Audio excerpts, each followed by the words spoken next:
Okay, let's talk about infinite limits at infinity, even though we already kind of saw them when we were drawing pictures earlier, but that's all right. The limit as x approaches infinity is equal infinity means that the output gets bigger and bigger and bigger as the input gets bigger and bigger and bigger. And I think you can figure out the similar meanings from the following. Now we have practice 47 through 50, which really does not need infinite limits at infinity, but I'm going to go through a couple of them anyway, even though it's a little out of order. So we'll start with number 47, the easiest one. It says to find the horizontal and vertical asymptotes of each curve. So horizontal asymptotes you find by looking at the limit as x approaches infinity.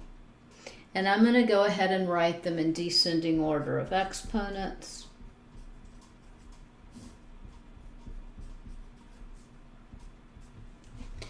And because I'm quite lazy, I'm just going to look at the first terms. And since the degree of the numerator is the same as the degree of the denominator, this answer will be 4. Same darn thing if we looked at the limit as x approaches negative infinity.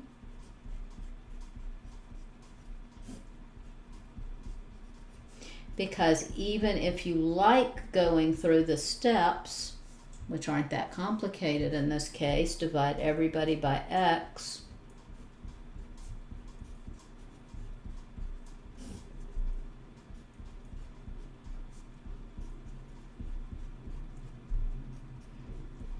cancel stuff, x cancels with x, we end up with 4 plus something that goes to 0 over 1 plus something that goes to 0.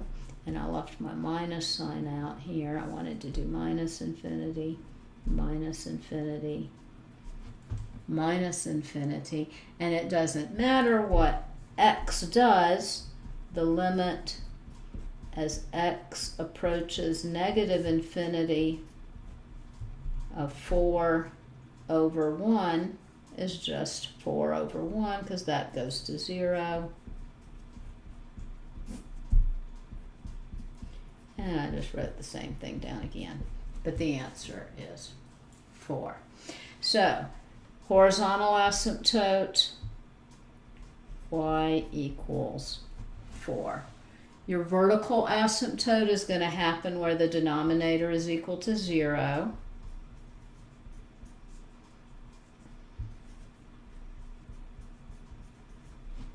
So at negative 3.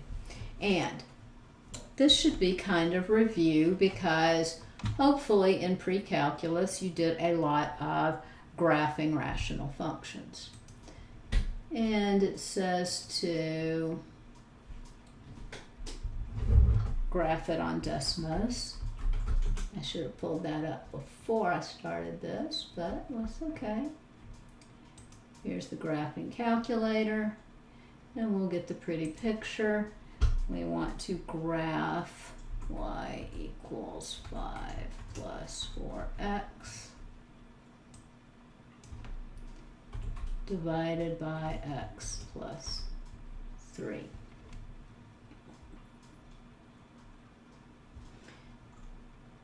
So here's my vertical asymptote at negative 3, my horizontal asymptote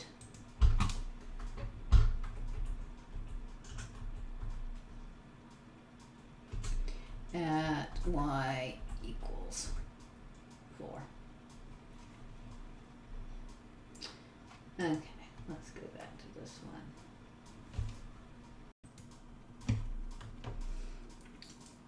That was number 47. I will do 40, well, let's see, I'll leave 48 and 49 for you to do. I'll go ahead and do 50. I'll leave that blank so I have room to do that. So first thing I want to do is see if I can factor stuff. y equals 1 plus x to the fourth. And I can factor an x squared out, and I'm left with 1 minus x squared. And I can factor this some more, so I'm going to write it with the y first this time. And I'm going to write everything in descending order of exponents. And then I have x squared, and I have 1 minus x times 1 plus x. Now, if I had just written it in the first place with descending order of exponents, I would have x to the fourth plus 1 over negative x to the fourth plus x squared, which makes it easiest for me to look at my horizontal asymptote, limit as x approaches infinity of this thing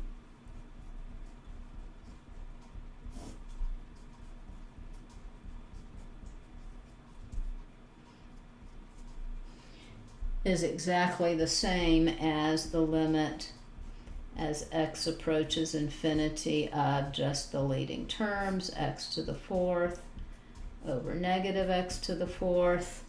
So it has a horizontal asymptote at -1. I did all this factoring up here because I want to know where the vertical asymptotes are. Vertical asymptotes are going to be where the denominator is equal to 0. So when x squared is equal to 0, 1 minus x is equal to 0, 1 plus x is equal to 0. So at 0, 1, and -1, these are vertical asymptotes, and y equals -1 is your horizontal asymptote. I will write up the others and post them for you, and you can check it on Desmos. Okay, example 9. Now we're back to infinite limits at infinity. Limit as x approaches positive infinity of x cubed. Well, as x gets bigger and bigger, x cubed gets bigger and bigger.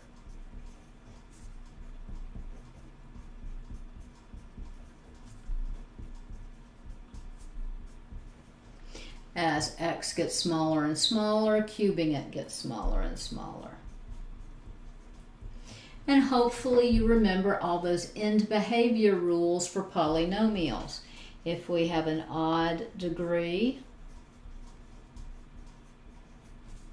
that means the ends go in opposite directions.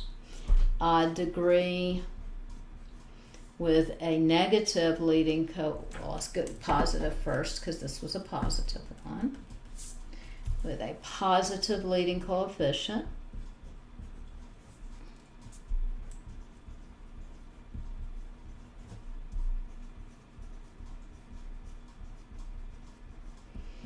Then the limit as x approaches infinity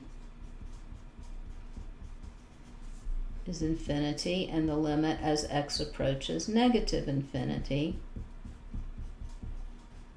is negative infinity, opposite directions. If we have an odd degree, and you know I'm going to get tired of writing, so I'm going to start abbreviating things. Odd degree, negative leading coefficient. Then as x gets bigger and bigger, we go to negative infinity, like a line with negative slope. Limit as x approaches negative infinity is equal to positive infinity. If we have even degree, like a quadratic, a parabola, even degree with positive leading coefficient.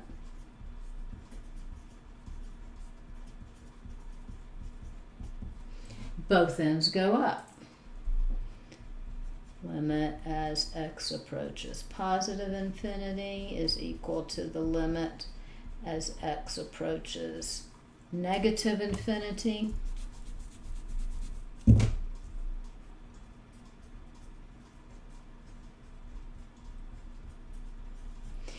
And if you have even degree,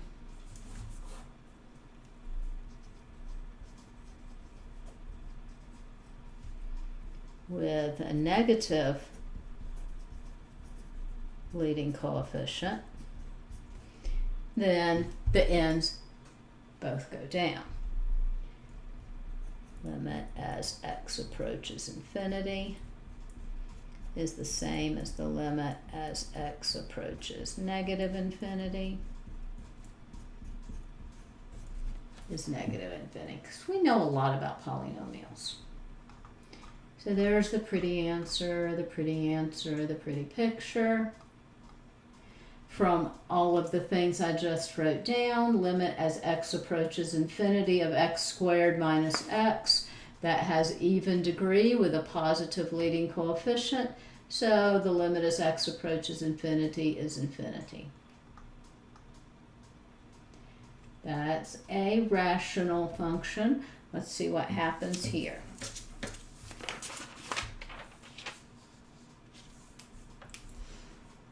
And when you're working these problems at home, I encourage you to check your answers on Desmos.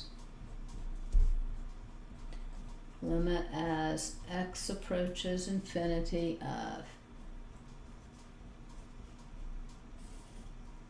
for 3 minus x. So if you want to go through the same process that we did with the first problem with the horizontal asymptotes, we can go through and divide everything by the biggest exponent, x raised to the biggest exponent that's on the bottom, so the degree of your bottom term. So we have x squared over x plus x over x divided by 3 over x minus x over x. Limit as x approaches infinity of x squared over x, x over x, 3 over x, and x over x. So if we look at all the pieces here,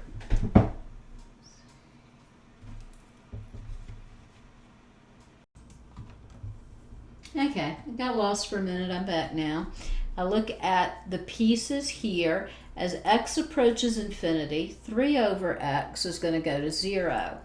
So this is going to be the same as what happens to the limit as x approaches infinity of x plus 1 over negative 1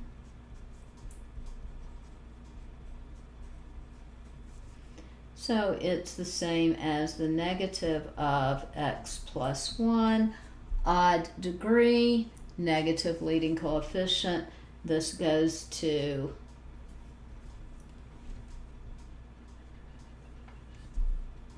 negative infinity. Now, don't confuse myself. Let's do it a simpler way. The limit as x approaches infinity of x squared plus x, rewriting it with descending order of exponents. It behaves exactly the same as the negative of x, which would be negative infinity. So I was trying to be fancy. Don't be fancy. If you have a polynomial over a polynomial, write it in descending order of exponents, and just look at the leading terms. Alrighty, we're asked to sketch a graph finding its intercepts and its limits as x approaches infinity. This should again be review from pre-calculus, a lot of it. Finding your intercepts, you set the polynomial equal to 0 to find the x-intercepts. Times x plus 1 cubed times x minus 1. So x equals 2 is an intercept. X equals minus 1 is an intercept. X equals 1 is an intercept. To find your y-intercept, you let x be equal to 0.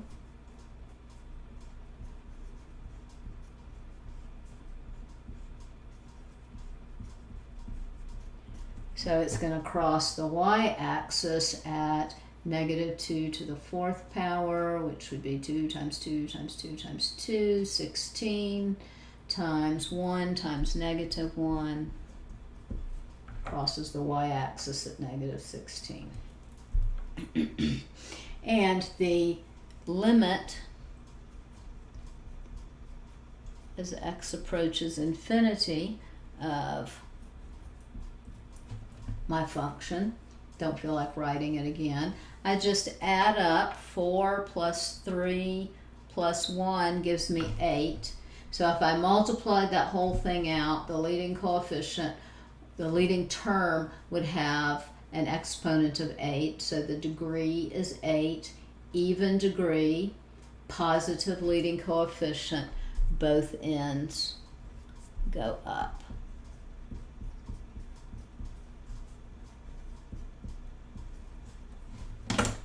And pretty sure, oh, there's the pretty picture. Crosses the x-axis at negative 1, 1, and 2. And just like we predicted, crosses the y-axis at negative 16, both ends go up. Okay, I'm going to leave 16 through 19 for you to do on your own. Yeah, we've done one kind of like this, so I'm going to leave 24 and 25 for you to do on your own. But I'm going to go through a couple on this page because we haven't done anything with exponentials or trig functions. So let's look at 36.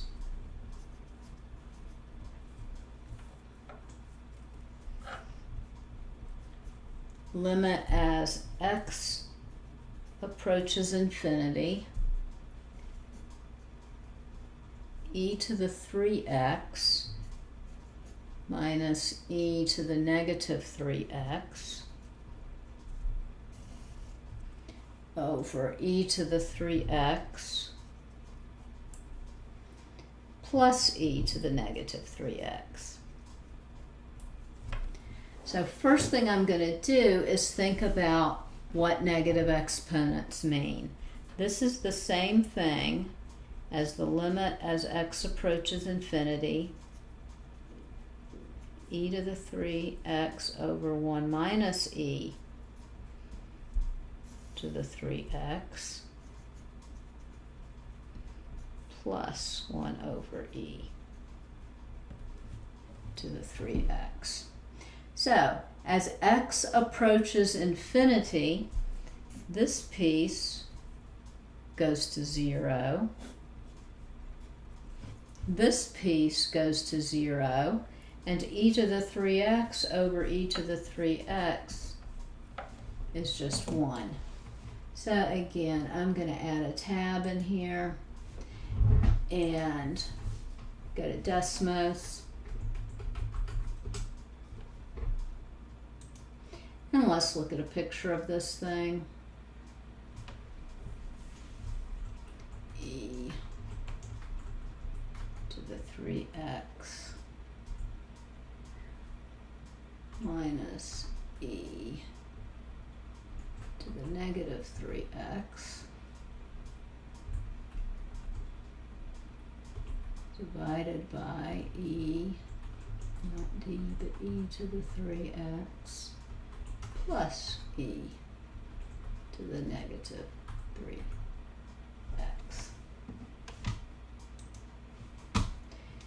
And there's the pretty picture. You can see as x approaches infinity, we go to 1, which is exactly what we figured out.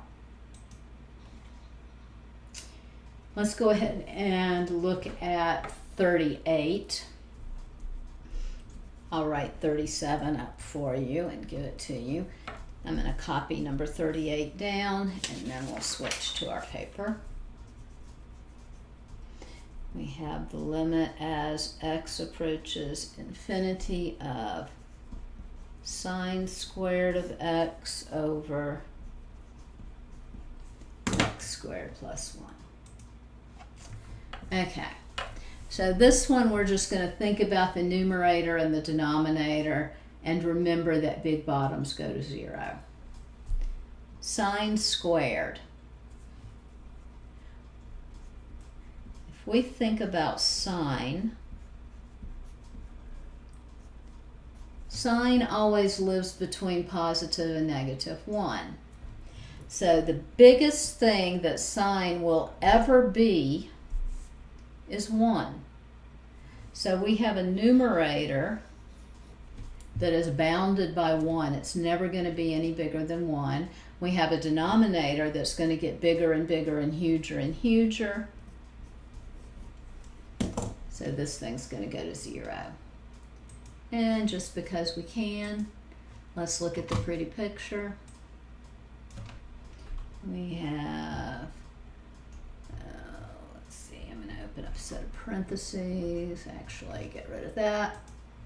Open up a set of parentheses. Sine of x squared divided by x squared plus 1. It approaches 0. I will finish writing the rest of them up, and we'll learn more new stuff next time. Have a great day.